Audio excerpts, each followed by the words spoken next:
میرے رسول پاک علیہ السلام کا دروازہ سب سے بڑا دروازہ ہے، حضور کا دروازہ سب سے بڑا دروازہ ہے، لیکن میرے دوستو یاد رکھنا، نبی پاک علیہ السلام نے بھی لوگوں کو جب رستہ دکھایا ہے تو رب کریم کا رستہ دکھایا ہے، اللہ کا رستہ دکھایا، اللہ کریم کا رستہ دکھایا، لوگوں رب کی طرف توجہ کرائی۔ میرے رسول کریم سید عالم صلی اللہ تعالی علیہ وسلم نے لوگوں کی اللہ کی جانب توجہ کرائی اور لوگوں سے یہ کہا کہ وہ اپنے رب کریم کی جانب اپنا ذہن رکھیں، اپنی توجہ اپنے اللہ کی جانب مبذول کریں۔ میری بات کو اچھے طریقے سے سمجھیے گا، علم اللہ تبارک و تعالی عطا کرتا ہے تو اسے اللہ کی عطا ہی سمجھنا چاہیے۔ کچھ لوگوں کے پاس علم ہوتا ہے پر علم نافع نہیں ہوتا، وہ ٹامک ٹونجا مارتے رہتے ہیں ساری زندگی۔ علم کو اللہ کی عطا سمجھیں، اپنی عقل پر اپنے شعور پر زیادہ بھروسہ نہ سمجھیں، نظر اللہ پہ رکھیں۔ حضرت مولا علی شیر خدا کرم اللہ تعالی وجہہ الکریم سے کسی نے پوچھا تھا بڑا عالم کون ہوتا ہے؟ ہمارے ہاں تو اب وہ والے عالم پائے جاتے ہیں نا، اللہ ماشاءاللہ، جو ممبر پہ بیٹھتے ہیں تو دعوے ہی دعوے ہیں، ممبر پہ بیٹھتے ہیں تو دعوے ہی دعوے ہیں، اس طرح کے عالم ہمارے ہاں پائے جاتے ہیں، وہ ہر بات میں دعویٰ کرتے ہیں، میں یہ کر دوں گا، میں وہ کر دوں گا۔ یہ مزاج علماء کا نہیں۔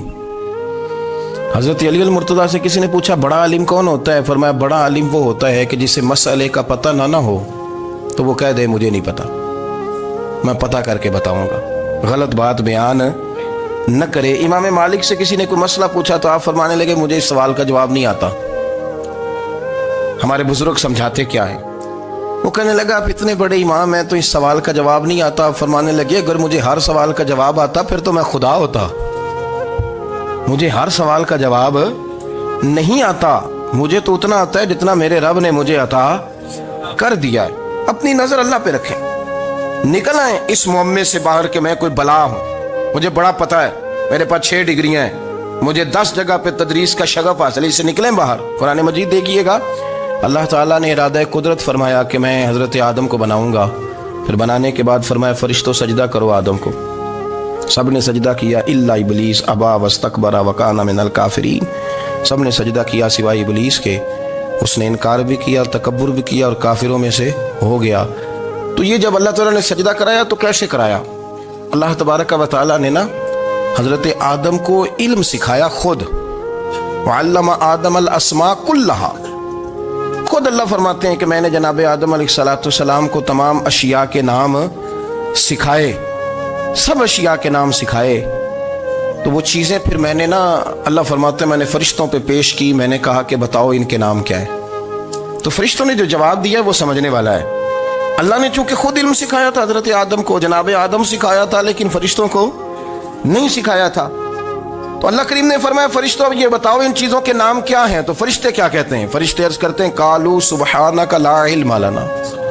آپ کبھی یقین کریں اس چیز کی لذت لیں تو مزہ آ جائے۔ کہا قالوا سبحانک، کہنے لگے تو پاک ہے، قالوا سبحانک، کہنے لگے تو بھئی آدم علیہ السلام کو نام سکھا لیے، پھر فرشتوں کے سامنے وہ چیزیں پیش کر کے کہا ان چیزوں کے نام بتاؤ، تو فرشتے کیا کہتے ہیں؟ کہتے ہیں قالوا سبحانک، تو پاک ہے، لا علم لنا، ہمارے پاس کوئی علم نہیں، الا ما علمتنا، ہمیں تو اتنا پتہ ہے جتنا تو نے ہمیں سکھا دیا ہے، ہمیں تو اتنا پتہ ہے جتنا تو نے ہمیں، لا علم لنا، ہمارے پاس کوئی علم نہیں ہے، اتنا ہی پتہ ہے جتنا تو نے ہمیں سکھا دیا ہے، اس سے زیادہ ہمارے پاس علم۔ اور یہ کیوں تو نے ہمیں جتنا سکھایا اتنا پتہ ہے؟ فرشتے یہ نہیں کہتے یا اللہ تو زیادہ سکھا، آدم کو دیا تو ہمیں بھی دے، یہ نہیں فرمایا، فرمایا انک انت العلیم الحکیم، اے اللہ تو علم والا بھی ہے اور حکمت والا بھی ہے، تجھے پتہ ہے کس کو کتنا دینا ہے، جتنا تو نے مناسب سمجھا جناب آدم کو دیا، اور جتنا تو نے بہتر سمجھا وہ تو نے ہمیں عطا فرمایا۔ تو اگر آپ کے پاس علم ہے، کہیں نالج ہے، اس کو اللہ کی عطا سمجھیں۔ ہمارے ہاں بہت سارے لوگ بن کے بیٹھ جاتے ہیں، میں اکثر کہتا ہوں کہ پھر وہ دعوے کرتے ہیں میرے علاقے والے جاہل ہیں، میرے شہر والے جاہل ہیں، میرے خاندان والے پڑھے نہیں، یہ آپ کا دعویٰ ہے، یہ آپ کو خراب کر دے گا۔ ہم نے بہت سارے ایسے لوگ دیکھے جو بہت بڑے عالم تھے، لیکن اللہ جب لینے پہ آیا تو عقل ہی لے گیا، شعور ہی چلا گیا، حافظے ختم ہو گئے۔ آپ دیکھتے ہیں بڑھاپے میں کچھ لوگ ایسے ہوتے ہیں کہ جن کو یہ بھی یاد نہیں رہتا کہ میرا نام کیا ہے، میں کہاں ہوں، مجھے کدھر جانا ہے۔ تو اس وقت سے اللہ کی پناہ مانگیں اور اپنی نظر اپنے رب کریم کی جانب رکھیں، اللہ کی جانب اپنی نظر کو مبذول رکھیں۔